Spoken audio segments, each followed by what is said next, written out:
Obrigada, professora José Civil. E convida eu e a Rita, quer dizer, eu fui incumbida pela Rita e aí ela resolveu se unir a mim, a dar essa oficina para vocês, que eu acho que é a parte mais interessante do curso, sabe? A parte da oficina. Porque os nossos problemas, eles nunca estão nos livros, né? Normalmente eles estão nos casos concretos. Então, ler o livro é muito fácil, difícil arranjar a solução para os nossos casos concretos. Então, a gente pegou histórias de casos concretos e a gente fez perguntas que são bastante doutrinárias, enfim, para a gente ver como se aplica cada uma daquelas situações no nosso dia a dia. Eu reorganizei, por isso ela errou o arquivo de imprimir, de uma maneira, peguei o mais simples dos casos, o enunciado mais curtinho, e coloquei no 1, para vocês não se assustarem com a dinâmica, certo? Então, o primeiro caso é o seguinte: no julgamento de um recurso de apelação da AGU, o tribunal, ao proferir o acórdão negando o provimento ao mesmo, deixa de se manifestar sobre matéria federal oportunamente debatida nos autos pelas partes. Esse é simples, né? Caso clássico, já nem traz quase problema. Primeira pergunta: o fato da matéria ter sido oportunamente debatida pelas partes é suficiente para garantir a presença do pré-questionamento para fim de interposição de recurso especial ou extraordinário? E aí? Porque, na verdade, a gente tem uma segunda regra, que não é só o pré-questionamento, mas também é o esgotamento das instâncias inferiores. Então, se eu preciso esgotar, eu também tenho que pré-questionar na última, né? Então, no caso aqui, a resposta é não, e eu precisaria continuar suscitando a matéria depois na apelação e, posteriormente, num eventual embargo de declaração. Ao julgar embargo de declaração, deverá o tribunal majorar a verba honorária anteriormente fixada? Bom, agora para a AGU, antigamente para a AGU nem era um problema, né? E agora está todo mundo muito interessado nessa história dos honorários. E aí, cabe honorários recursais aqui ou não? Não, né? O legislador optou por quais são os recursos que são capazes, né, de determinar a majoração, e embargo de declaração não é. Então, a gente tem uma situação que ela é muito comum, ela acontece muito comumente, que é a interposição de embargo de declaração, mas que não necessariamente vai implicar na majoração, ou não necessariamente não implicará. E por quê? Porque, de regra, os embargos de declaração não são um recurso propriamente dito. Até efetivamente vai poder trazer alguma alteração ao julgado, né? Claro que tem um pleito, mas a matéria de fundo que se traz em embargo de declaração, classicamente falando, não é a matéria de mérito do processo, e sim é algum problema naquela decisão estrutural. Então, na verdade, não se trata de um recurso propriamente dito, não teria que se aplicar ou majorar a verba de honorários. A União foi condenada ao pagamento de reparação por danos morais e materiais em favor de Nelson, razão pela qual opôs embargo de declaração, tratando apenas da questão dos danos para morais, não materiais, ainda demos uma dica. Protocolando tal peça recursal um dia após o dia de quem do prazo dos embargos. Para nós não nos importava qual era o prazo, só dizer que era um dia depois. Ao apreciar os embargos de declaração, o juízo sentenciante não admite 40 dias úteis depois, ele diz da não admissão desse recurso de embargo de declaração, sob a fundamentação que eles foram intempestivos, e determina a certificação do decurso do prazo para qualquer outro recurso que seriam interponíveis para ambas as partes.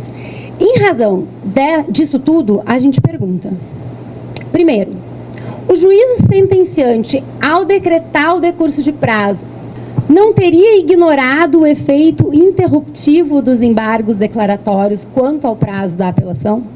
Tem efeito interruptivo? Sim, intempestivos? Não.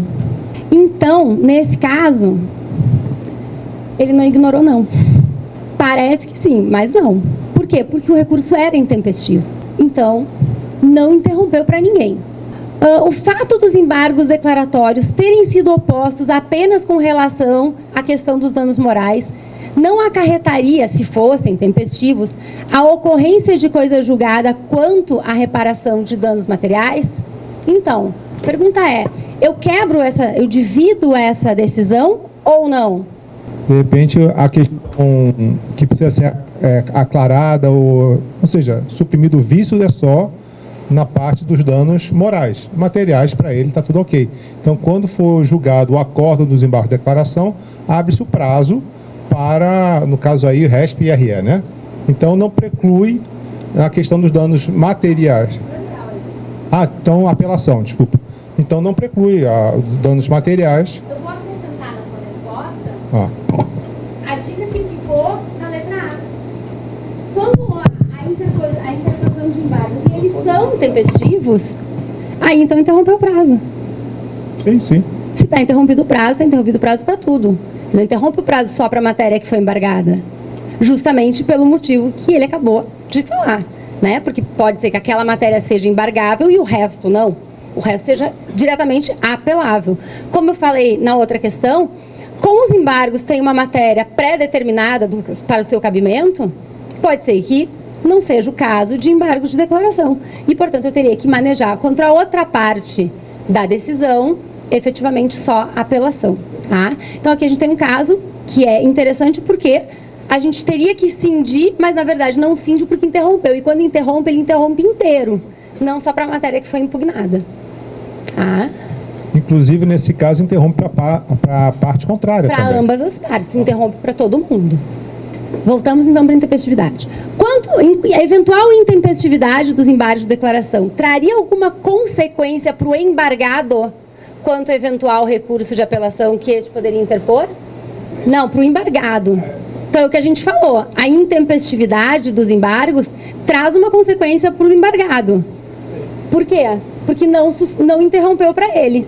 Né? Então, o prazo dele vai ser intempestivo. Ele não pode, porque ele viu lá numa movimentação do processo que teve embargos, dizer, agora estou tranquilo, não preciso entrar com a minha apelação. Não, mais um motivo para não ficar tranquilo. Tem embargos, vai ver se ele é tempestivo, senão o teu prazo está passando.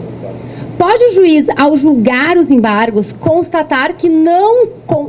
Ele está julgando os embargos. Julgando, mas ele acaba julgando pela intempestividade, vejam bem. Ou seja, ele vai rejeitar esses embargos. Não importa a matéria que vai ser trazida, ele não vai apreciar porque era intempestivo. A pergunta é, quando ele estiver analisando esses embargos que eram intempestivos, ele pode constatar que ele não condenou o autor a pagar a sucumbência e acrescentar de ofício essa condenação no dispositivo da sentença? Dar uma corrigidinha? Por liberalidade, sem ser provocado? Agora eu gostei, gerou uma polêmica, pelo menos, né? Um tititi. E aí, alguém tem uma ideia para dividir com a gente? Não, o pedido é implícito, não tem problema. Mas a minha pergunta é o seguinte, ele se deu conta que ele se passou. Não foi que a parte não pediu. Não, majorar, não. Mas e aí, posso recorrer para fixar? Não, assim, é uma coisa que é faculdade. Ou seja, a parte tem que pedir. O juiz não pode de ofício condenar se não houver um pedido. Se não há um pedido e a parte não embargou, ele não pode de ofício majorar ou suprimir sua missão. Eu vou guardar a tua opinião e vou perguntar para mais alguém. E aí? Tem alguém que se opõe a essa ideia? Só se opõe, não precisa fundamentar, né? A aula da manhã era de fundamentação. Mas então, o ED, ele foi... O que aconteceu? O ED aqui, ele não vai ser apreciado. Mesmo que seja a matéria trazida no ED. Imagina se eu trago essa matéria. Olha, o senhor não falou sobre meus honorários. Só que eu trouxe a matéria, o ED foi intempestivo. E ele rejeita. E aí? Na verdade, não tem erro na decisão, ela tem uma omissão. E ele pode suprir essa omissão de ofício? Infelizmente, não. Mesmo que ele saiba que ele fez errado, que ele se esqueceu. Mesmo que ele perceba sozinho. Ele pode corrigir o erro, né? O erro que há na decisão, o erro ele pode. Mas pode de ofício? Outra pergunta. É matéria... mas de ofício? Ah, se não fosse intempestivos e ele percebe que... Mas não está no pedido dos embargos? Ah, se está no pedido dos embargos. Ele vai apreciar os embargos, não tem problema. A pergunta é se ele de ofício pode dar... sem ter a matéria, se ele ter sido provocado para falar sobre aquela matéria, ou se ele foi provocado fora do prazo. Aí ele não pode. Nesse caso, ele não pode. Nenhum dos casos. Pelo menos a gente aprendeu que a jurisdição era intérprete, né? E aí, na sentença, terminava ela, portanto, né? Próxima. Os embargos de declaração... Então, essa aqui a gente já respondeu, né? Eles, ainda que intempestivos, interrompem o prazo para um outro recurso... para ambas as partes, não interrompe para ninguém. Ah, mas eu não tenho culpa que os embargos do outro que foi intempestivo, porque que o meu prazo não interrompeu. Amigo, né? Queria recorrer. Se você tinha seus 15 dias lá para recorrer, não recorreu. Na verdade, assim, eu vou dizer qual é o que se lança a mão, as pessoas comuns, né? A gente, quando sai a sentença, a gente anota o prazo na agenda, mesmo que a gente não vai embargar. Aí que chega naquele dia, tá lá, prazo de embargos. Ou, na verdade, eu já coloco no dia seguinte, né? Ver embargos. Aí eu vejo se a outra parte não entrou com os embargos. Não, tem que olhar no 6º dia. Tem que olhar no 6º dia. Não, no seu prazo de embargo. Não, daí eu tenho que ir lá pegar a cópia da decisão, dos embargos. Claro. Aí você entra com a sua apelação. Tem a menor dúvida. Sem a menor dúvida. A gente nunca pode contar com a bondade, com a benevolência do outro, né? E que o outro tenha acertado. Isso é fato. Então, isso é uma pergunta muito boa. Na verdade, assim, o que faz interromper não é que ele seja julgado ao final, e sim a sua interposição tempestiva. Então, se interpôs e era tempestivo, interrompeu, ainda que ele venha a desistir.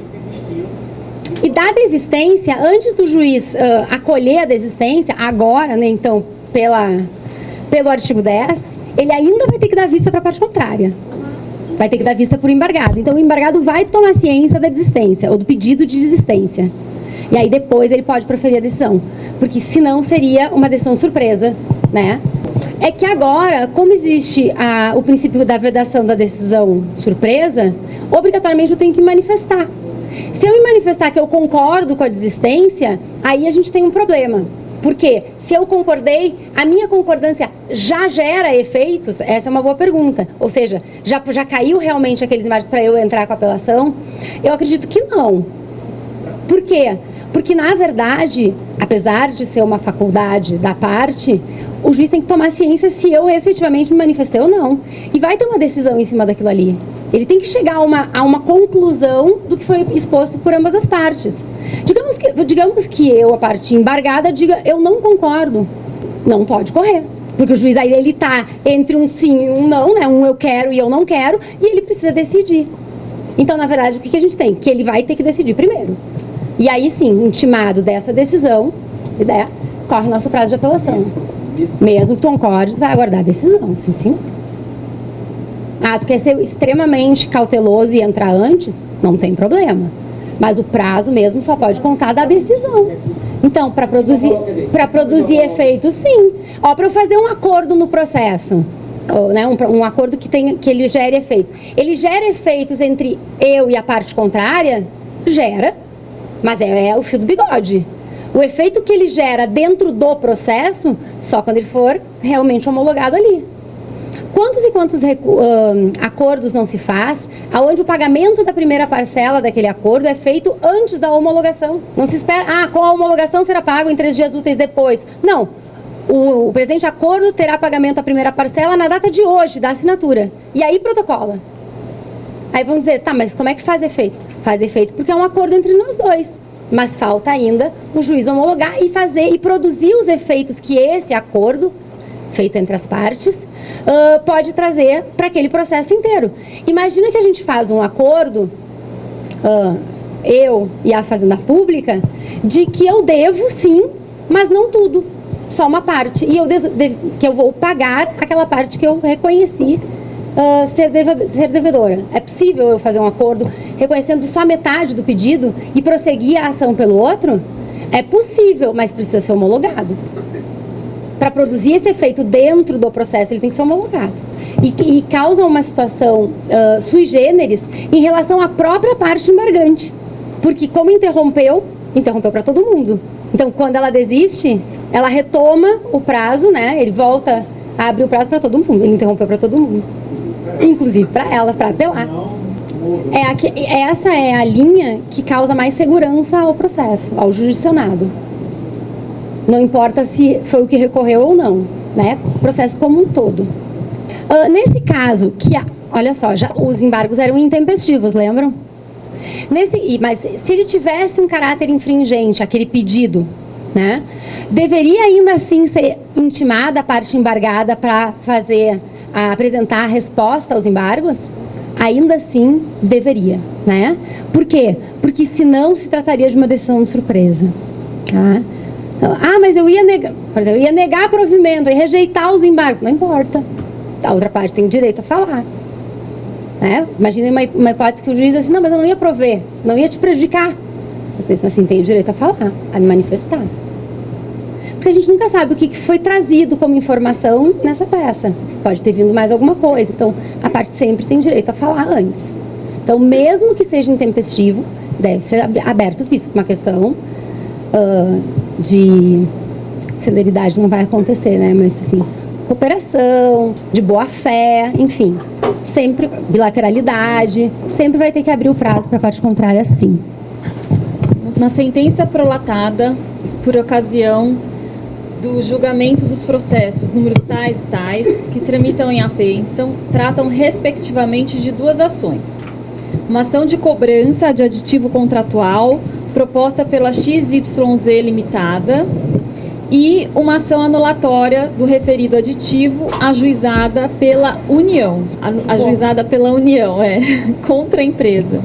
Constou do dispositivo. Ante o exposto, julgo procedente o pedido formulado na ação anulatória, que é a ação que foi proposta pela União, para anular o adendo contratual e, consequentemente, tornar inválidos os seus efeitos. E julgo improcedente o pedido de cobrança. Ante a sucumbência das duas demandas, condeno a XYZ Limitada ao pagamento das custas processuais, bem como a suportar os honorários advocatícios do procurador da parte diversa, os quais, considerando a relevância das causas, o proveito buscado, o lavor desempenhado e o tempo de tramitação em 15% sobre o valor da causa na ação de cobrança, corrigido pelo índice tal, desde a data da respectiva propositura. Publique-se e registre intime-se. Por ocasião da intimação de tal decisão, foram interpostos embargos de declaração pela União e embargos declaratórios pela outra parte por motivos distintos. Tá meio truncado esse negócio aqui. Foram interpostos dois embargos. Embargo de declaração pela União e embargos... Isso. Pela empresa, Dos embargos de declaração... Nossa, na hora de corrigir, pior. Então eu vou ler como tem. Cuida-se de embargos declaratórios opostos pela parte ré ao fundamento de erro de fato e omissão na fixação dos honorários sucumbenciais.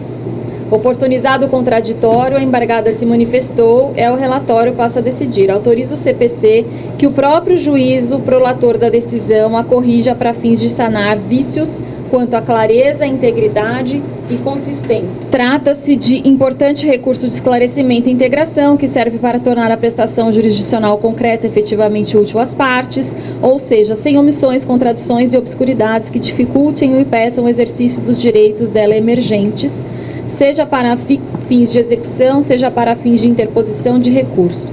O novo CPC veio agregar aos declaratórios função mais abrangente para incluir a retificação de erros materiais, que já era acolhida na jurisprudência. Igualmente servem os aclaratórios após o CPC de 2015 para complementar fundamentação naquilo em que a sentença não tiver atendido aos requisitos do artigo 489 do mesmo diploma. Ocorre que tal dispositivo não determina que o julgador deva fazer listagem de argumentos e espancar exaustivamente todos eles um a um, como se o processo fosse um formulário de consulta ou um trabalho acadêmico. Isso seria inviável e absurdo do ponto de vista lógico. O inciso 4º do parágrafo 1º do 489 exige do julgador que examine somente aqueles argumentos deduzidos nos autos que sejam capazes de infirmar a decisão, ou seja, que tenham pertinência temática e que possuam relação lógica com a matéria discutida, de modo que, se acolhidos, poderiam resultar em solução diversa. Na verdade, a decisão adotou critério claro sobre a fixação de honorários sucumbenciais, tanto no percentual como na base. Não há omissão ou erro material de fato. A parte ré está inconformada com a decisão, por entender que não contemplou adequadamente a realidade dos autos. Aí os outros embargos, promovidos pela ré. Dois. Não, Falando dois. Mas aqui tá, a parte ré está inconformada com a decisão por entender... é a parte ré é a União. Por entender que não contemplou adequadamente a realidade dos autos e, portanto, tenta rediscutir a matéria. Ganhou. Descabe pretender revisar em embargos declaratórios a apreciação judicial sobre questão controvertida, para tanto, porém, deverá ingressar com recurso de inconformidade. Em vista do exposto, desacolho os embargos. Do pleito da empresa XYZ, deixo de conhecer o pleito de folhas tais, formulado na resposta aos embargos declaratórios opostos à sentença, uma vez que não veiculado na forma prevista no CPC, bem como pelo fato de estar esgotada a jurisdição de primeiro grau. Então, a União foi vencedora em ambas as ações, porque, como foi julgado procedente o pedido da ação anulatória, que anulou o adendo contratual, consequentemente foi julgado improcedente o pedido de cobrança, porque se o adendo contratual foi anulado, então não tinha como cobrar o aditivo contratual. Na hora de condenar, o magistrado condenou pela sucumbência 15% do valor da causa da ação de cobrança. E não condenou, não estabeleceu sucumbência na ação anulatória, que foi a ação proposta pela União, e a União foi vencedora. Então ele só condenou em honorários na ação de cobrança. Então aí a União entrou com embargos de declaração, pedindo que houvesse também sucumbência na ação anulatória, porque ela teve que se defender nas duas ações, né? Na verdade, ela só entrou com a anulatória em função do ajuizamento da ação de cobrança. Exato. Trabalhou duas vezes. Aí, além de ela alegar, né, a nulidade no bojo da ação de cobrança, ela também entrou com uma ação anulatória. E aí, o juiz deu todo esse discurso aqui para dizer que não cabia embargos de declaração e que estava correta a decisão dele. E a empresa XYZ, nas contrarrazões, né, na resposta aos embargos declaratórios, faz um pedido. E aí vamos ver as questões. A matéria suscitada pela parte vencedora das demandas era caso de interposição de embargos declaratórios? Então, pode alegar a não condenação em honorários em embargos de declaração? A falta de condenação? Posso considerar isso uma omissão? Tá, ótimo. Já que a gente vai partir desse pressuposto, tá ótimo. Então vamos lá. E a decisão prolatada nos embargos, ela tem alguma nulidade que possa ser suscitada? Uma ilegalidade, mas uma nulidade, tem alguma? Exatamente. Falta de fundamentação. Falta de fundamentação, né? Tá previsto lá... O juiz falou, ele deu toda a decisão.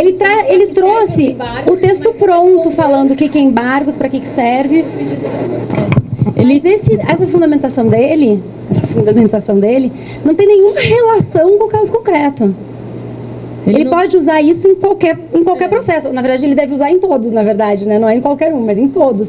Foi uma descrição do que é os embargos de declaração, né? Mas ele não falou. Então, por que ele condenou em uma ação e não condenou os honorários, não condenou a parte nos honorários na outra ação? Ele não falou nada a respeito da sucumbência, né? Só falou que ele condenou na sucumbência na ação de cobrança. Não falou nada da anulatória, simplesmente se omitiu.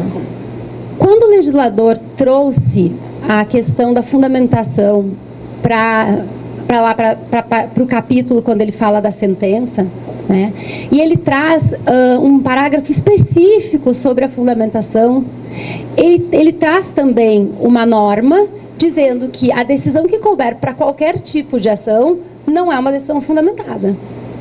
Então, o que ele estava fazendo? Ele estava tentando acabar com aquela cultura, ou com essa cultura, que já existia, que era, eu crio um textão, o textão explica que não cabe, ou que cabe, e aí acabou, resolvi meu problema, não vou mais decidir aquilo ali.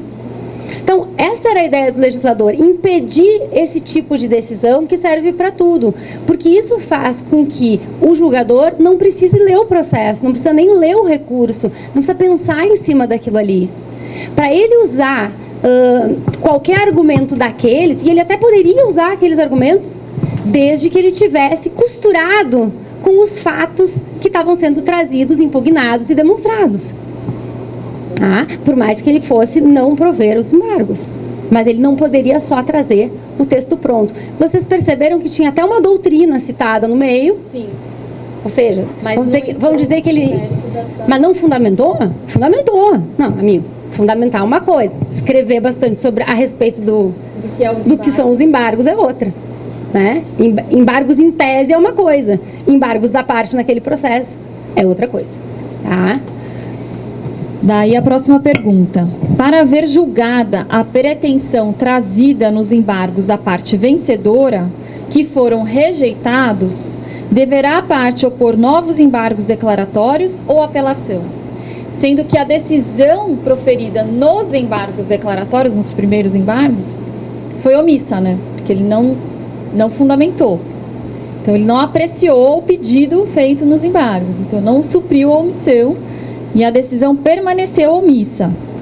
Aí, o que a AGU faz? Propõe novos embargos declaratórios ou apela de uma vez da decisão? É melhor apelar e alegar nulidade na sentença por falta de fundamentação. Porque se você entrar com ED, não vai dar em nada de novo e ainda vai levar multa. Pois é isso que a gente está discutindo. Você não vai fazer apelação nenhuma. Daí a estratégia processual, né? Que é também tema Então, assim, em tese cabem os embargos de novo, né? Caberiam. Mas na prática a gente não vai ter proveito nenhum. Porque como ele já estava tão preparado para resolver aquele problema com o texto pronto e nem nos leu. Bom, e ele foi omisso, não quis condenar em honorários nas duas ações, né? Resolveu condenar em uma só, estava convicto disso. A parte propôs os embargos de declaração e ele continuou omisso e disse que não tinha nada de omissão e não respondeu.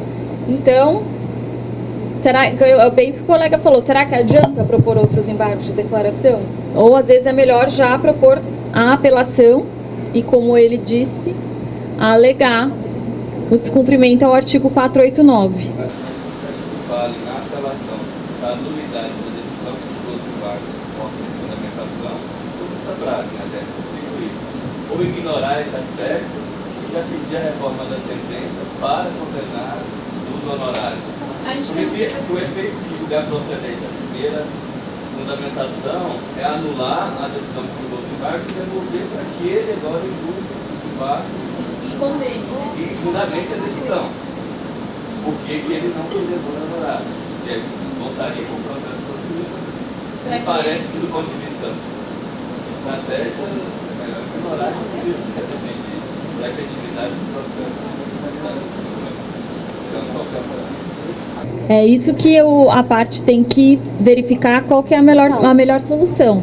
Porque, de fato, se alegar, né, o 489, aí vai anular a decisão proferida nos embargos de declaração. Vai.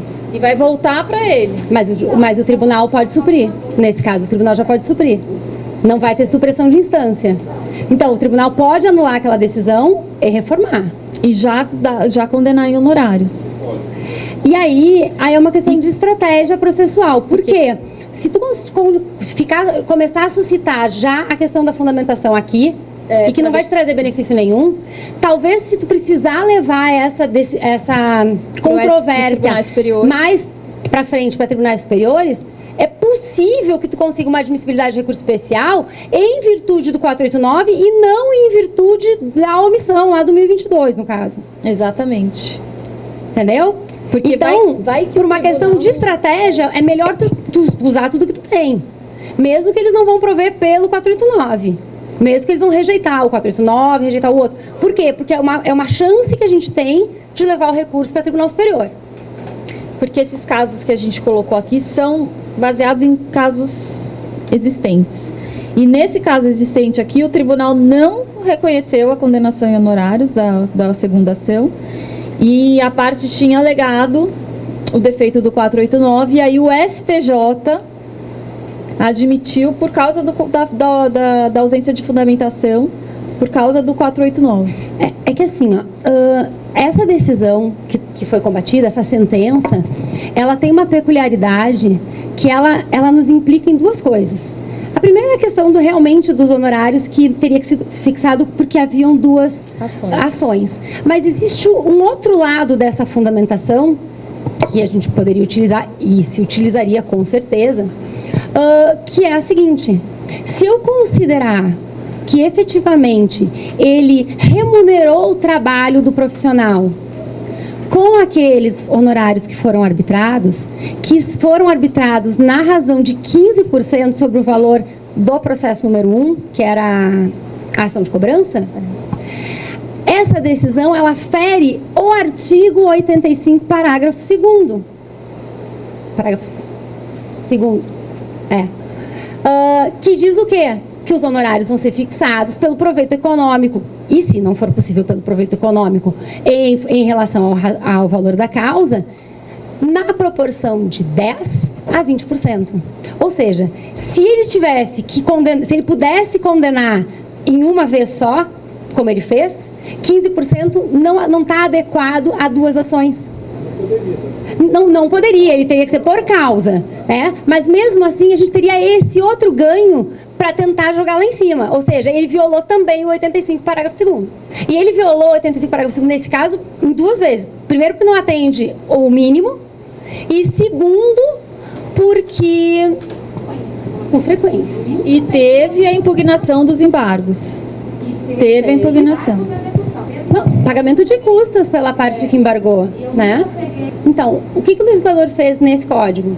Ele definiu que realmente é o princípio da causalidade, é quem deu causa à ação, né? E ainda estabeleceu esses outros parâmetros para fixação. De mínimo e máximo. De mínimo e máximo, e ainda, se é valor da causa ou se é proveito econômico. Nesse caso aqui, como era a cobrança de um contrato, o contrato tem valor, né, gente? O aditivo tinha valor específico muito no fácil, contrato, né?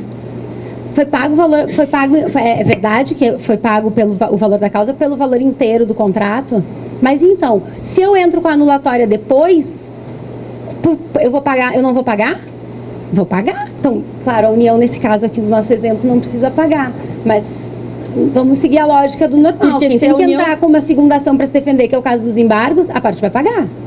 Porque se a União tivesse perdido, vamos inverter, se a União tivesse perdido, a anulatória tivesse sido improcedente e o aditivo tivesse sido procedente, com certeza ela ia ser condenada a honorários nas duas ações. Então, assim, a recíproca tem que ser verdadeira, né? E assim, o STJ já firmou a posição, não tem repetitivo, mas firmou já a posição, tem bastante julgado nesse sentido. Quem começou julgando assim foi a ministra Nancy, e agora tem horrores de decisão nesse sentido, que é que aquela determinação do artigo 85, parágrafo 2º, que primeiro é o proveito econômico e depois ou então a questão do equitativo também, nada disso pode ser superado se houver a possibilidade de chegar ao valor do proveito econômico. Ou seja, não existe uma discricionariedade de quem está aplicando, que é do julgador, dele ou fazer por equitativo, ou fazer pelo valor da causa, ou fazer pelo proveito econômico. O STJ disse, não, existe uma ordem a ser seguida. Primeiro, proveito econômico. Depois, proveito econômico, valor da causa. E aí, sim, equitativo é uma situação paralela. Então, pelo menos isso a gente já tem definido. Tem umas decisões do Tribunal de São Paulo, do TJ de São Paulo, que são específicas, assim, que falam efetivamente assim, 3 ações precisam 3 condenações. Mas não se encontra em qualquer tribunal, não é uma questão que é muito debatida, até porque a gente acabou acostumando, em casos como esse aí, que a gente aceitava uma condenação só, né? E nesse caso específico aqui, o RESP foi admitido com fundamento no 489, de falta de fundamentação da decisão do juiz. Foi assim que o RESP foi admitido. Existe uma decisão do ministro Fux, que ela é super interessante e aterrorizante também, que diz assim, que a partir do momento que o recurso subiu, eles podem analisar tudo.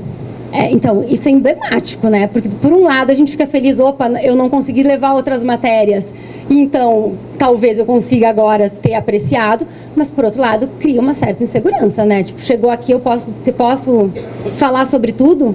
Não pode falar sobre tudo, não. Curso de estrito direito. Exato, mas ele diz lá que não tem princípio dispositivo, não está vinculado. Incrível, né? Mas tribunais superiores são tribunais superiores. Tem decisões que a gente não consegue entender a razão de ser ou de onde elas vêm, né? Caso você entenda que a União pode formular pleito na resposta aos embargos declaratórios da parte contrária, que tipo de pleito poderia ser? Aqui não é...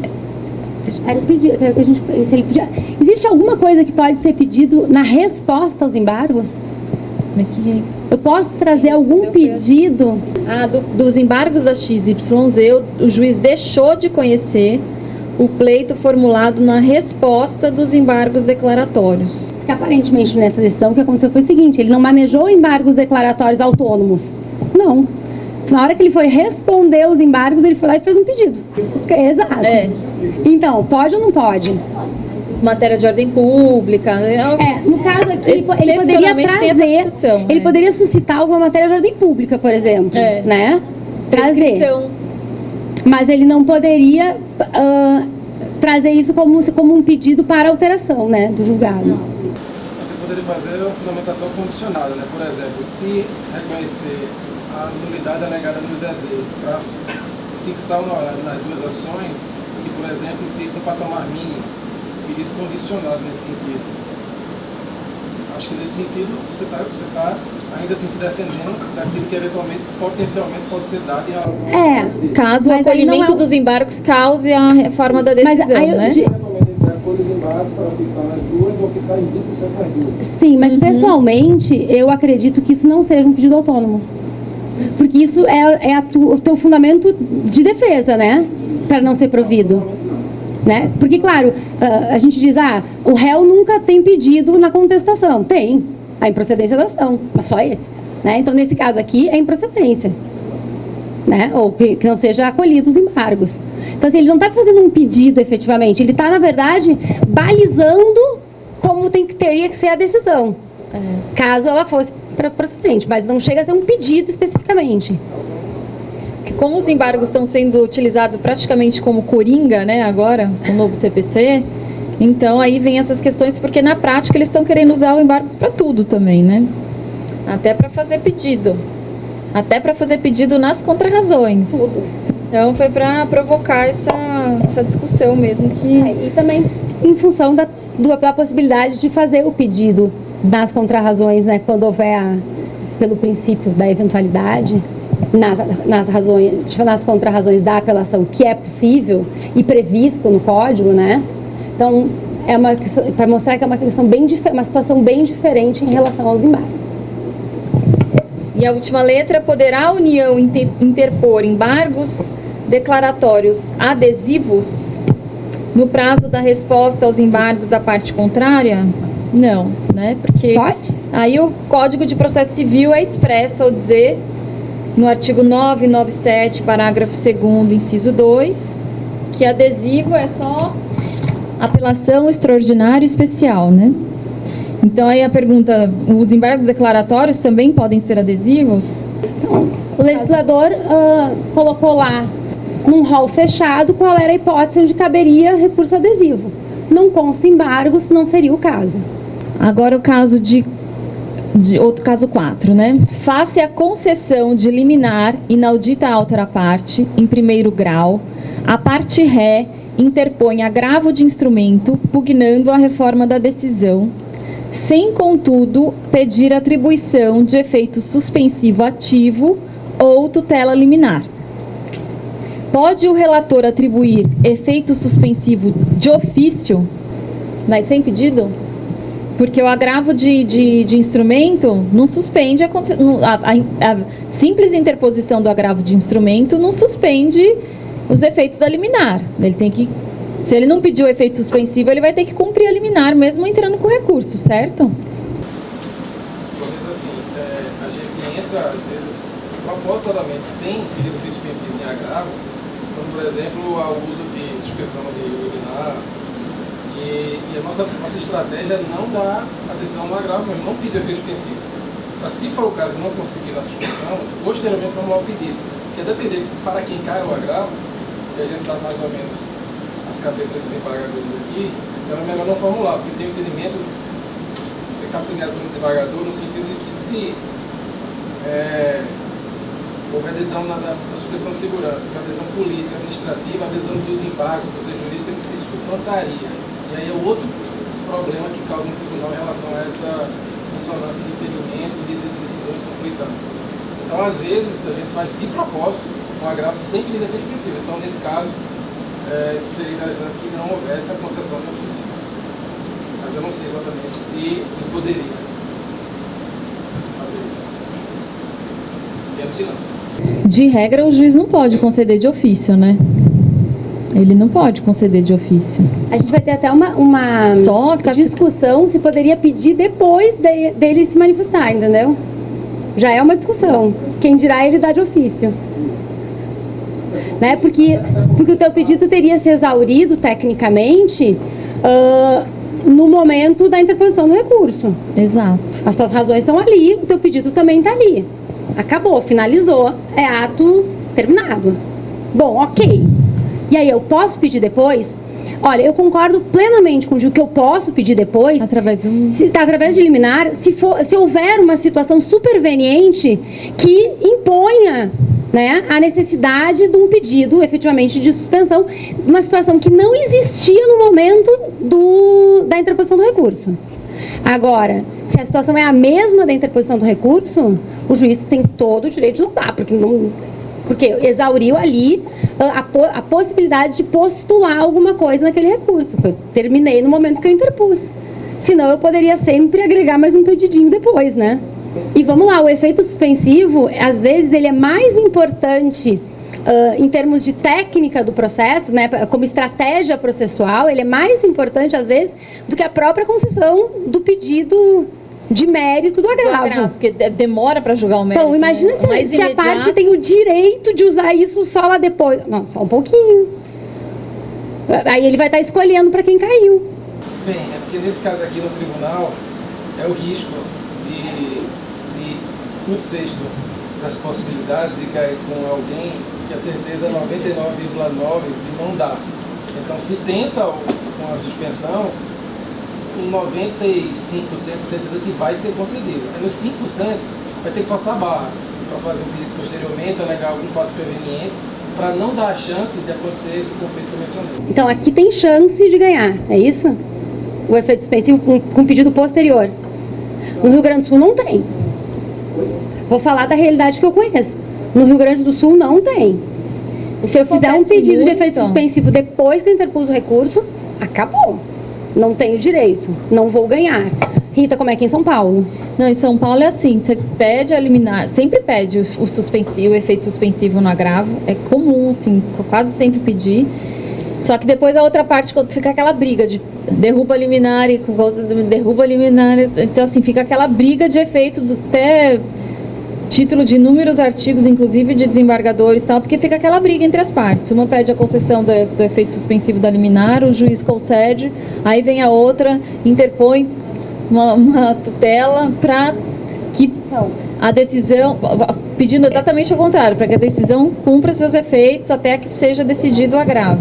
E aí fica aquela briga eterna e a gente que é da União, que é da Fazenda, tem que ficar acompanhando para ver que pé que tá. Essa questão da letra A, ela é na verdade um start para um brainstorm, para um convite para a letra B, porque olhem só o que acontece na letra B.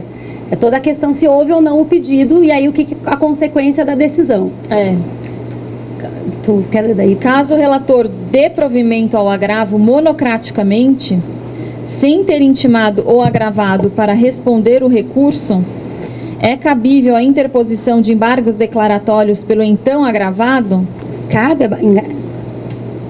Então, que casos que o relator pode dar provimento ao agravo monocraticamente? 932, exatamente. 932, inciso 5º. Né? Porque o inciso 4º diz quando ele não pode. Que ele pode negar provimento. Ele pode negar provimento. Sem ouvir a parte contrária. Sem ouvir a parte contrária. Ele não pode prover sem ouvir a parte contrária. Porque o inciso 5º é expresso, né? Ele fala que depois das contrarrazões. Então aí é uma sutileza do código. É uma sutileza. E é uma alteração também em relação ao código anterior, né? E a retirada daquela faculdade que tinha do relator poder prover recurso, por exemplo, com posição majoritária do seu tribunal. Não tem repetitivo, não tem súmula, mas meu tribunal decide assim, posso decidir. Agora, não pode mais. Então, essa é uma questão que a gente tem que estar sempre atento. Porque, pelo menos no Rio Grande do Sul, eles erram ainda e fazem o provimento. Agora, decisão monocrática do relator é só nos casos expressos, nos incisos 4 e 5 lá. 4, quando vai negar provimento, aí não precisa abrir para a parte contrária, que vai negar mesmo. Agora, quando vai dar provimento, aí ele tem que, só depois das contrarrazões, né? Tem que, não pode ser monocraticamente sem intimar o agravado. Tem que intimar o agravado e depois, aí sim, ele pode dar provimento com base lá no inciso 5º do 932. Então, aí é que tá. Essa pergunta foi que a gente fez para você. Foi essa a pergunta. Não, a gente está só explicando a pergunta. Ele errou, porque ele deu provimentos antes das contrarrazões, antes de intimar o agravado. O que a gente falou para você? Ele errou. Ele só pode prover. Ele aqui errou. ele está dizendo, aqui ele deu provimento. Antes de ouvir o agravado. Então ele tese, há um vício. Há um vício. Ele descumpriu o 932, inciso 5º. Ele descumpriu o 932, certo? Pode ele fazer AD para ele, é considerado, ou seja, vai efeito infringente e considerado interno para a turma apreciar esse vício, né? Não vejo. Ainda pode ser. Aí é que tá, pode, porque tem uma previsão específica no código dizendo, porque nesses casos o recurso cabível é o agravo interno, né? Exatamente. Então, o que pode acontecer? Então, o que acontece? Como que é o nome do colega aqui? Estava comentando que no código antigo não cabia ED de decisão monocrática, tinha que fazer o agravo, né? Mas era... Meu nome é Hélio, eu assim, não sei se é uma vedação expressa, não vi, mas eu acho que ED cabe de qualquer decisão, inclusive de despachos de devolução de processo para a origem, se a gente verifica que não se enquadra naquela, no caso de repercussão geral, resto repetitivo, você pode, é possível. Né? Por exemplo, a Turma Nacional de Uniformização não aceita nenhum recurso contra a decisão do presidente da TNU, mas aceita ED. Então, ED é o coringa. Né? Ele cabe em qualquer situação, a não ser que haja, aí por desconhecimento meu, alguma norma expressa, tanto regimental quanto no CPC. Eu desconheço. Então, o 1023, parágrafo 3º, diz o seguinte: os embargos serão opostos no prazo de 5 dias em petição dirigida ao juiz com indicação de erro, obscuridade, contradição ou omissão e não se sujeitam a preparo. Parágrafo 3º. O órgão julgador conhecerá dos embargos de declaração como agravo interno se entender que este recurso é o cabível, desde que determine previamente a intimação do recorrente para, no prazo de 5 dias, responder ou complementar as razões recursais de modo a ajustá-las às exigências do 1021. Então, a gente tem uma situação aqui que ela é sui generis. Por quê? Porque aquele relator que já tinha errado uma vez, a gente está embarcando... Ele tem a discricionalidade de entender que aquele não era o recurso cabível. Agora, o que ele não tem é o direito de indeferir ou de rejeitar os seus embargos declaratórios porque ele entendia que não era. Se ele entendia que não era embargos e que era agravo interno, ele tem que converter. E se ele converter, aí ele ainda é obrigado a te dar prazo para fazer a complementação das razões para atender aos requisitos do agravo interno. Exatamente. Então, na verdade, é para resolver essa situação. Agora, a norma traz especificamente a obrigação dele de reabrir o prazo em 5 dias para essa complementação. Ou seja, ele não tem mais como decidir fora disso. Quer dizer, tem, né? Porque pode não fazer ouvidos moucos. Mas a previsão do código veio justamente para resolver esse problema. É para superar esse problema. Exatamente. Eu acho que, com relação a essa conversão dos embargos de declaração em agravo interno, eu acho que isso aqui deveria receber um rigor de somente ser permitida essa conversão a partir dessa questão do cabimento, considerando a fundamentação do recorrente. Porque muitas vezes ele apresenta embargos de declaração com fundamentação de agravo interno.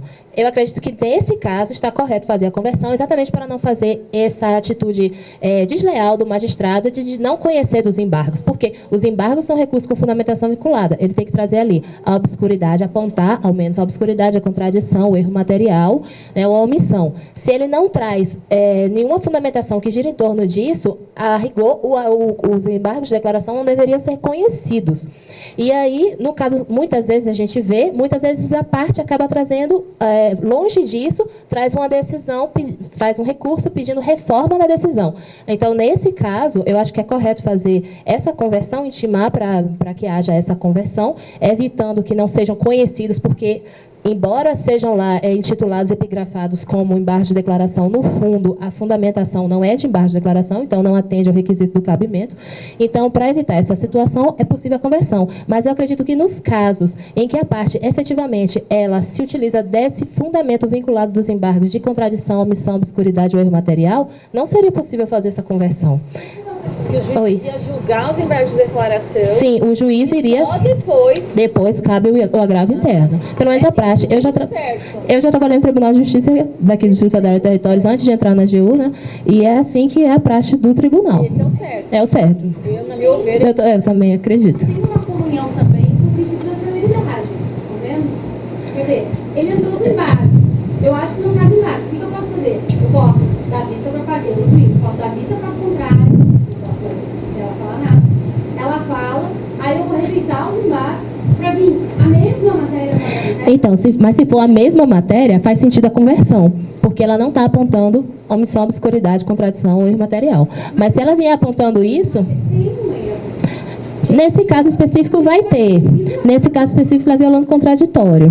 Não, também. Não só contraditório, porque nesse caso específico, ele não poderia ter provido. Porque ele não abriu para a parte contrária. Isso.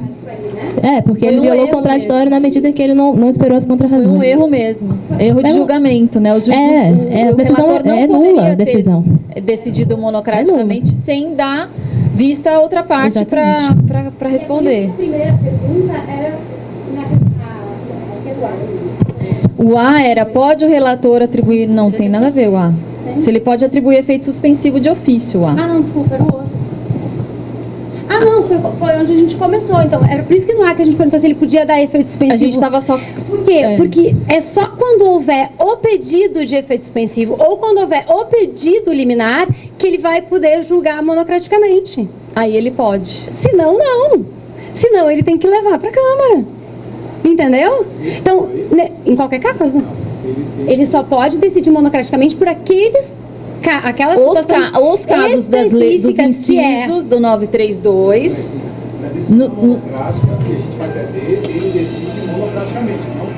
Não, isso sim, mas nós estamos um passo antes. A pessoa entrou com o pedido, entrou com o agravo de instrumento. Não fez pedido de liminar. Ele não intima a parte contrária e foi lá e proveu o recurso. Não, mas ele não pode, olha aqui. Aí a pergunta é: posso fazer a ideia dessa decisão, não é isso? É que ela está voltando a questão. Ela está voltando a questão. Ela voltou. Ele não pode, ele só pode prover o mérito. Exatamente. Nas situações. Olha só, ele só pode prover o mérito da seguinte situação: depois de facultada a apresentação de contrarrazões, que é o inciso dar provimento se houver súmula do STF ou do STJ ou do próprio tribunal, se houver acórdão proferido em julgamento repetitivo, se houver entendimento firmado em incidente de RDR ou IAC, se... Deixa eu só entender uma coisa, a gente está realmente discutindo o recurso cabível contra uma decisão que tem vício. Isso, é isso. Isso. A gente está dizendo o seguinte: o que eu estou defendendo é essa decisão que tem esse vício, que eu concordo, cabe a dele. Sim. Tá, mas é que ela está dizendo que ele poderia prover. Não, depois das contrarrazões poderia prover. Só nessas hipóteses. Exatamente, nessas E não sendo essas hipóteses, ele não poderia nem julgar monocraticamente. Não poderia. Então, você teria uma outra situação ainda, que tu ia dizer, e aí, é ED ou é agravo interno? Porque tu tem que levar isso ao conhecimento dele. Na verdade, quando a gente está advogando, a gente quer, além de salvaguardar o direito nosso cliente, de quem a gente está ali, né, no dia a dia daquela lead, a gente quer fazer isso da melhor forma possível. Eu não sei como é o tribunal daqui, mas imagino que seja não tão distinto quanto do Rio Grande do Sul. No Rio Grande do Sul eu consigo achar decisões tanto para um lado quanto para o outro. Então, eu vou ter tanto embargos providos nessa situação, como eu vou ter agravo interno provido para esse tipo de situação. Ou poderia ter aplicação desse parágrafo 3º de 2023, fazendo a conversão. Então, eu como advogada, qual é o passo mais cauteloso que eu posso dar para o meu cliente? Porque em tese, se eu entro com os embargos e eles são tempestivos... Deixa o tribunal poder... Claro, porque é a forma mais cautelosa de eu agir. Quando o CPC fala que pode haver a conversão, ele admite que cabe AD. Exato, exatamente. Então, assim, ele está pressupondo que cabe AD, e se ela entender que não é a causa... Você está garantido. Está garantido. Você está garantido. Mas se ele não fosse conhecido e ele fosse tempestivo, ele tinha interrompido o prazo, não tinha problema. Havia prazo de agravo interno. Mas tem prática, não aceita isso. Na prática, agora, no novo CPC, eles estão aceitando, porque o novo CPC, o ED também tem essa função expressa de corrigir erro. E houve um erro, né? E outra coisa, a gente sabe que da decisão monocrática, o recurso cabível é agravo interno, né? Então, o Tribunal de Justiça do Rio Grande do Sul, ele tem decisão das 3 formas, tá? Mas tem também decisões já da conversão, que é, ou seja, que resolve. Mas assim, agora a parte não fica desamparada, agora, pelo menos, uma coisa né? absurda que tem no Rio Grande do Sul, que tem vários julgados que eu já recolhi, é o seguinte: quando tu entra com os embargos, nesse caso, um caso como esse, né? O relator recebe os embargos, converte em agravo e prorrover o agravo interno sem dar vista para a parte contrária. Tipo assim, errei mesmo, mas... E aí ele pode dizer isso, porque a parte contrária está se sentindo totalmente lesada, porque ela tinha tido o provimento do agravo dela. Aí, sem ser nem avisada, entra com embargos declaratórios, que é convertido em agravo, e vem concluso para a decisão, e a decisão é o quê? Realmente, errei tudo, o agravante acabou de perder tudo, e ele nem fica sabendo. Aí, sei lá, 4 semanas depois, sai a intimação, e ele diz assim, intimação para outra parte entrar com as contrarrazões. Não. Intimação de que você perdeu tudo. Eles estavam julgando os embargos declaratórios como o agravo interno, né? Fique atento que a decisão monocrática tem que ser julgada monocraticamente. E antes do CPC 73. Então, eles teve que fazer esse alerta, por quê? Porque inadvertidamente faltava para a turma julgava o ED, rejeitava, ele estava pré-questionado, subia o resto, o STJ falou, não, nós a instância, desce não, perdeu. Tá? Isso seria um problema, imagina em tribunais superiores. Era péssimo entrar com embargo de declaração. Era um risco entrar com o ED, então. Era melhor entrar com o agravo interno, então. Fazer um segundo ED, alertando a turma que, pelo visto da decisão, que tinha que ser julgado pelo relator, não pela turma. Mas que trabalheira, né? Mas agora, só querendo angariar, então, a simpatia de todos, né? E para vocês refletirem, imaginem, vocês não são condenados à multa desse segundo ED, né? Nesse caso, sim, aí aqui eles tiraram. Lá embaixo a gente condena até o privado... Até a grave interno, lá embaixo, também. questão que a primeira pessoa condenada de multa, a gente recorre do STJ. Agora, só para responder o Rodrigo, hoje assim, a gente pega muitas decisões do presidente do STJ em ED, de decisão monocrática, e ele rejeitando os embargos da parte, geralmente é da parte. Então, assim, é admitido hoje e é rejeitado porque não dá uma corrida aqui. Então, hoje, o CPC... É a matéria. É que esse caso que a gente quis aqui ilustrar também vem para demonstrar e mostrar uma maior atenção que a gente tem que ter com a supressão da possibilidade de prover qualquer coisa monocraticamente, porque era muito fácil antes, era dizer assim, conforme o entendimento do tribunal daqui, eu posso prover monocraticamente. E agora não, está restrito. Está expresso as hipóteses. Essa questão é uma questão que eu imagino que comumente a gente abordaria via embargos, e, na verdade, por esse artigo 1023, desculpa, eu teria que entrar, na verdade, era com agravo, né? E se eu não entrar, ele vai converter. Então, assim, é uma situação que ela não é ímpar, ela não acontece uma vez. Ela tem acontecido muito. Porque parece que o tribunal, dizem que os juízes não leram o código ainda, né? Então, assim, parece que desconhecem que não pode prover pelo entendimento do seu próprio tribunal. Daí a última letra: caso o relator tenha intimado o agravado para responder o recurso e julgue monocraticamente o recurso, pode o agravado atacar o fato do julgamento de mérito ter sido julgado monocraticamente? Os embargos declaratórios? Não, aqui é o inverso, porque na primeira pergunta ele não tinha sido intimado, certo? Agora ele foi. Agora ele foi. E aí o juiz Ele respondeu julgou ao agravo. monocraticamente. E aí ele pode julgar monocraticamente, aí a gente já respondeu, né? Pode. Desde que seja só naquelas hipóteses ali. E aí suprimida a antiga possibilidade da jurisprudência dominante. Aí pode o agravado atacar o fato do julgamento de mérito ter sido julgado monocraticamente? Por embargos? Por embargos declaratórios? Que, na verdade, se ele julgar pelo entendimento do tribunal, isso já é matéria para agravo interno. E se ele entrar com embargos, em tese, tem que ser convertido. Se ele julgou monocraticamente com base naqueles incisos que é permitido, aí não tem problema. Aí tudo não bem. Vai atacar, né? Mas se ele também tivesse julgado monocraticamente o mérito que não seja naqueles casos que é permitido o ED, aí vai converter. Aí o ED vai ser convertido. Pronto. Vamos rapidinho que já está acabando o tempo. Aí a Fazenda Nacional opôs embargos de declaração de origem para, entre outros pontos, solicitar pronunciamento nos seguintes termos: acórdão de folhas tais foi omisso quanto ao afastamento dos precedentes desse egrégio Tribunal de Justiça e do STJ, em questão idêntica ao caso dos autos. Em 8 acórdãos no Tribunal de Justiça com as mesmas partes e questões tributárias idênticas, além de precedentes do STJ citados, que acolheram a tese totalmente diversa do acórdão embargado, em manifesta violação ao dever de coerência, estabilidade e integridade da jurisprudência previsto no artigo 926 do Código de Processo Civil de 2015.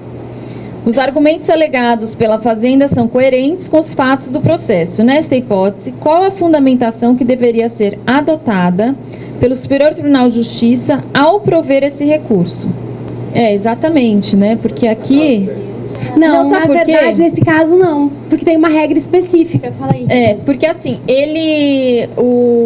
a decisão foi contrária aos precedentes, tanto do Tribunal de Justiça quanto do STJ. O tribunal, ele afastou a aplicação do precedente. Afastou a aplicação dos então, na verdade, é que a gente não está tratando bem de embargos, a gente está tratando, como a gente vai usar lá quando estiver falando de precedentes. Exatamente. Se então, o tribunal afasta, em um julgamento qualquer, né? Numa decisão qualquer, né? Então, a gente não especificou aqui qual foi a decisão. A gente só falou que a decisão... Que havia precedente obrigatório. Havia precedente. A decisão foi totalmente contrária, totalmente diversa, né? Aos precedentes que foram mencionados pela parte. E aí... A Fazenda entrou com embargo de declaração porque, ao decidir e não aplicando os precedentes, não foi feita a distinção, né? Porque para deixar de aplicar os precedentes, o 489 exige que você não pode simplesmente deixar de aplicar o precedente. Tanto quanto você aplica, quando você não aplica, você tem que dizer por que aplicou, dizer por que não aplicou. Que não se considera fundamentada a decisão.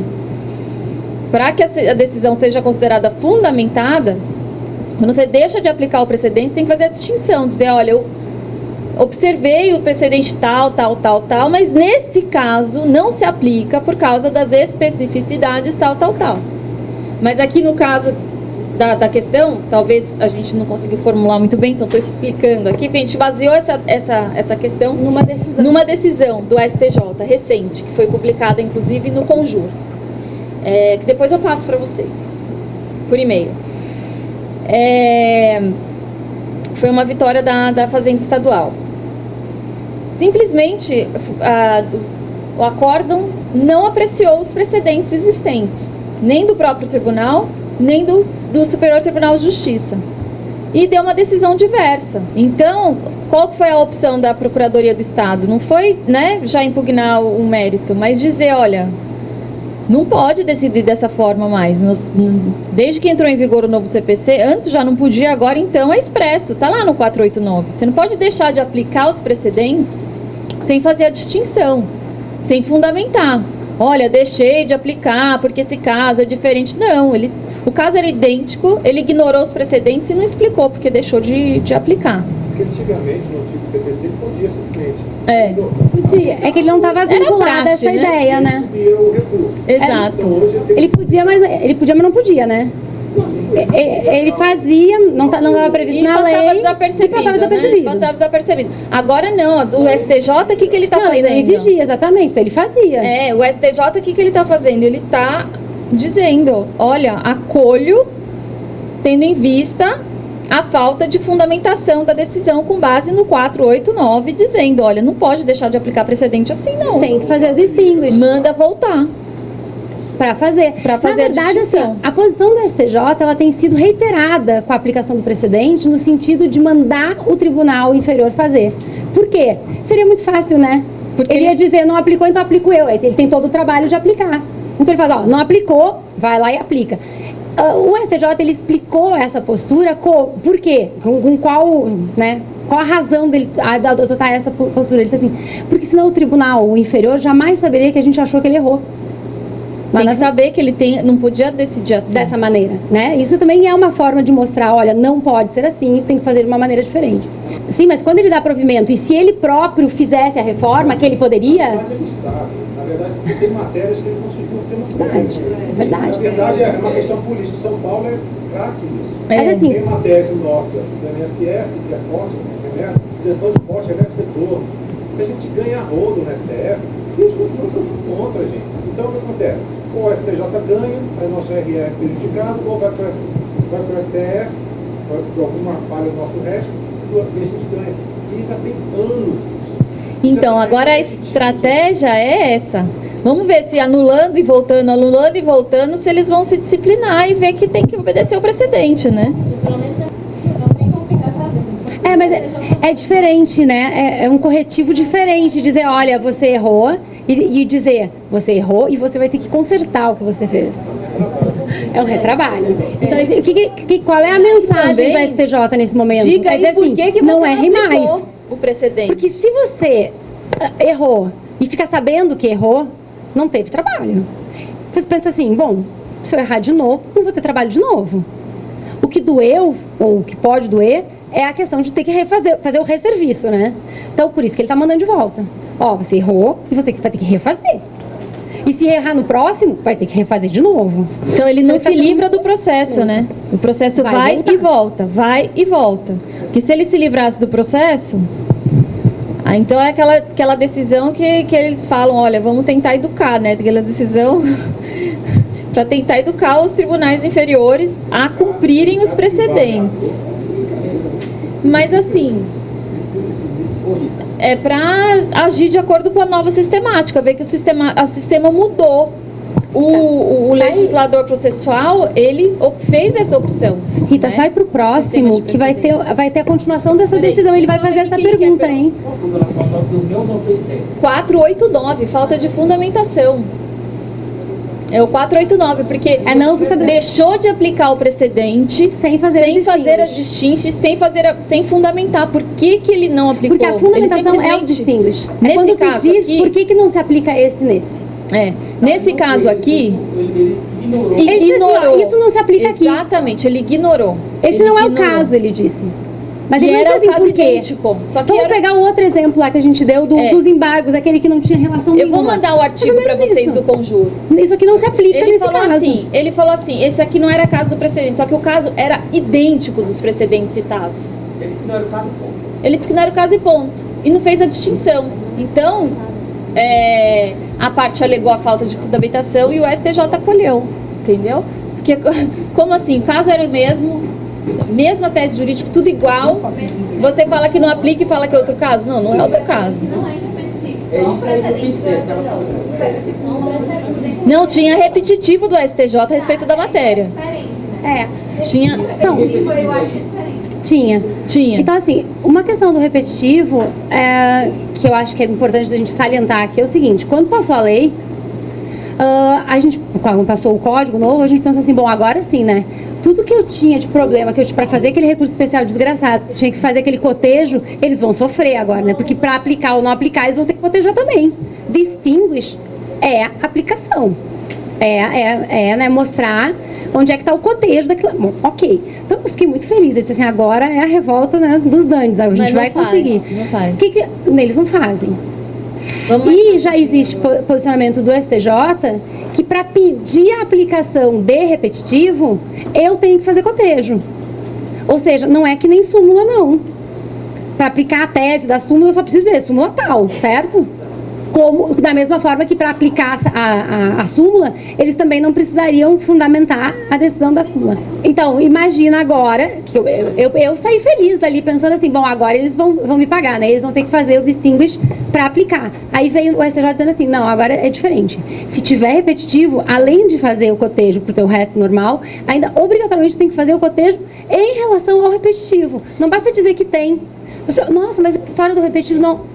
Eu vou mandar essa notícia. Mesmo, porque olha... Exatamente. E qual era a grande sacada que eu imaginei que ia ter? Porque agora isso aí é lei, né? Repetitivo. Exato. Vamos lá. Sempre o ônus da parte. Tendo sido julgada procedente a ação proposta pela AGU em nome da União... Tendo sido julgada procedente a ação proposta pela AGU, a parte contrária interpôs apelação que foi parcialmente provida. Contra tal decisão, a União interpõe embargos declaratórios, trazendo a ratio decidendi do precedente de vinculação obrigatória, erigido no STJ, sem, contudo, afirmar a existência do precedente, seu número sob qual tema teria sido classificado no STJ. Os embargos foram desacolhidos, manejado novos embargos declaratórios, a União reitera a fundamentação, mas desta vez afirma a existência do precedente, o número do recurso especial que fora julgado sob o rito do repetitivo, que estabeleceu o precedente, bem como o número do tema que a matéria foi classificada no STJ. Ao julgar os segundos embargos, o TRF rejeita os segundos embargos sob a fundamentação de inovação recursal.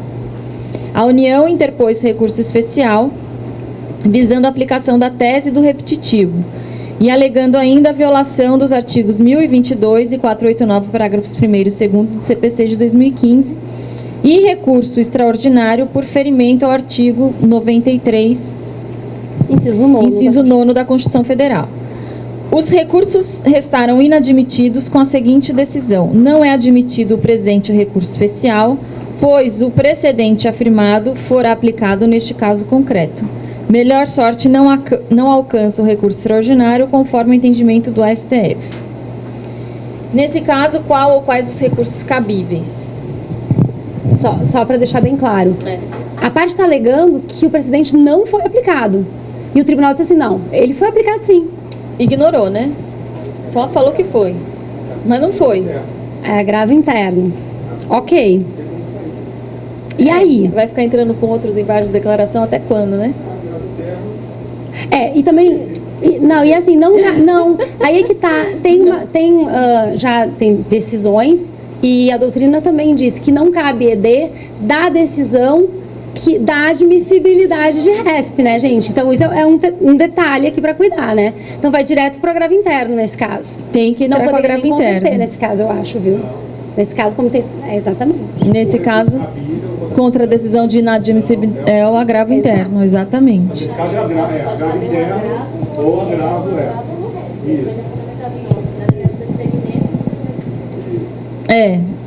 Tá, então, continua, Rita, porque tem... Aqui não foi admitido, né, o RESP, no caso. Então, caso tenha sido interposto um agravo interno, é que aí eles têm uma situação sui generis, porque não tem recurso contra isso, entendeu? Aí não vai ter recurso, então assim, eles não precisam resolver esse problema.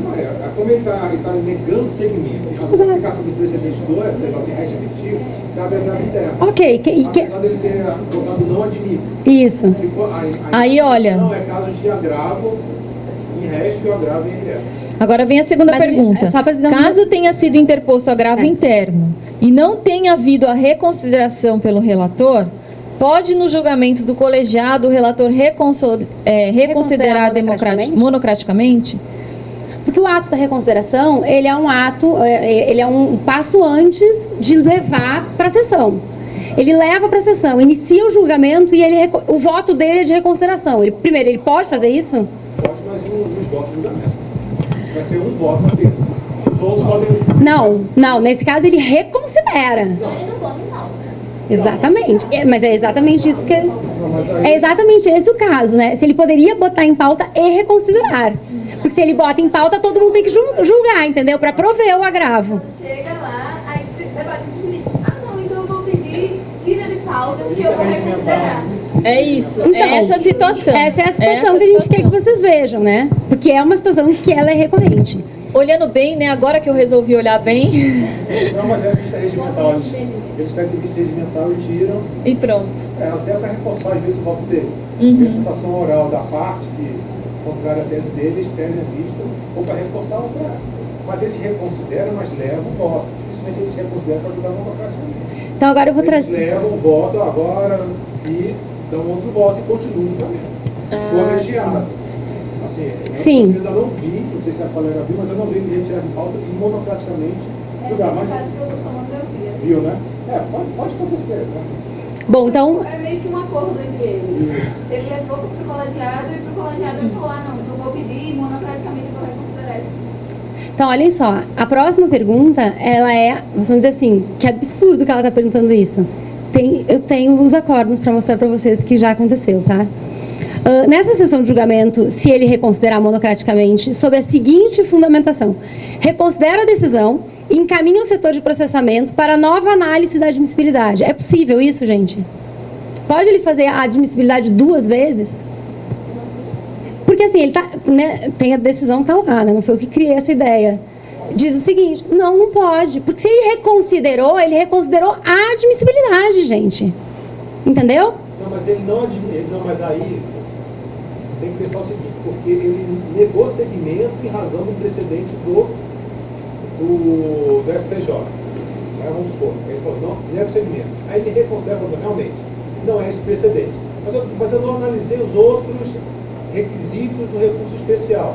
Ele não entrou no mérito, se é súmula 7, se é, entendeu? Aí é competência dele, porque ele vai ser considerado. Não? Mas é que daí cada... Nesse caso aqui é ele. Aí cada tribunal, ele instaurou de uma forma diferente. No Rio Grande do Sul são os 3 vices, né? Mas nesse caso aqui É ele próprio, né? Porque é ele que faz o segmento. É a mesma pessoa nesse caso. Então, assim, ele pode falar, bom, tudo bem. Ele poderia até reconsiderar no seu agravo interno, ok, reconsidera a decisão, contudo, deixo de admitir o ESP em razão da súmula 7. Acabou, né? Ok. Por outro, o que acontece? Mas aí abre o caminho para o STJ. Pelo menos isso. Então, vou te fazer mais uma pergunta. E ele teria que fazer essa nova admissibilidade no próprio voto da reconsideração? Ou abrir um novo momento? Tem caso, por exemplo, do STJ que ela fala, conheço do agravo. Não, mas não do STJ, estou falando tribunal inferior, né? Sim, conheço do agravo e converto em resto. E volte para a análise da admissibilidade do resto. Ele pode dar ainda. Sim. É que, na verdade, a distinção aqui, porque eu falei, por que é do tribunal de origem? Porque já existe uma dupla admissibilidade, entendeu? A ser verificada.